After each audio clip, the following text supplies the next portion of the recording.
Hi guys, Hosebo. Most of the Chinese stock prices have been dropping, and many of you ask whether we should still invest in Chinese stocks. Alibaba stock price have dropped 26% in 1 year, and Tencent stock price have dropped 39% from its recent peak.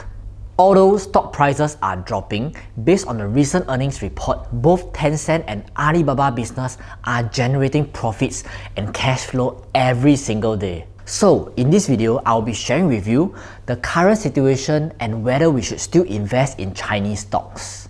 First of all, I feel that US regulators are implementing all the restrictions to discourage US citizens from owning any Chinese stocks, because by investing into Chinese stocks, we are indirectly funding the business and helping the business for expansion.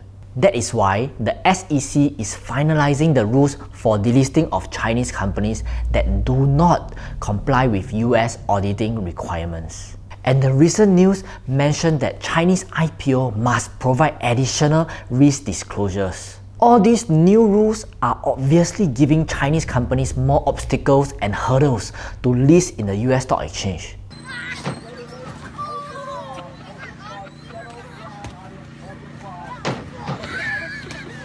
Secondly, Chinese regulators themselves came out with new policies and investigations that caused retail investors to panic. I mean, we as retail investors need to take note, but do not need to panic at all, because not every new policy is relevant.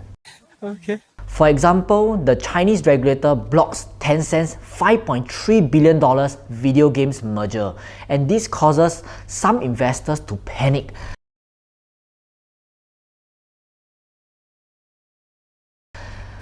Seriously, think about it.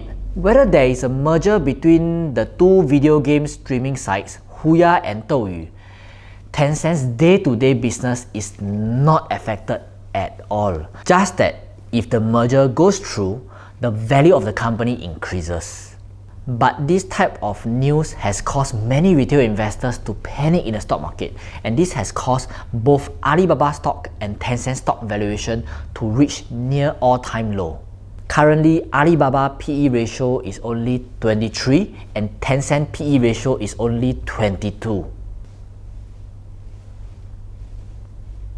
Come here. Let me share with you something that nobody has told you. Institutional investors are taking this huge opportunity to buy at a lower price, adding nearly $3.9 billion worth of Chinese stocks. But for retail investors, on the other hand, have sold $266 million worth of Chinese stocks during the same period. Anyway, based on research, retail investors are much easier to get spooked and magnify any downturns. So, should we still invest in Chinese stocks right now? Do comment down below to share with me your opinion and we can discuss further. Personally, I have been buying another 2 massive Chinese stocks for the past few weeks. Do make a guess in the comment section below and I will review it to you in the next video. Do watch this video right now to discover whether Alibaba or Pinduoduo is a better investment for us. I'll see you there.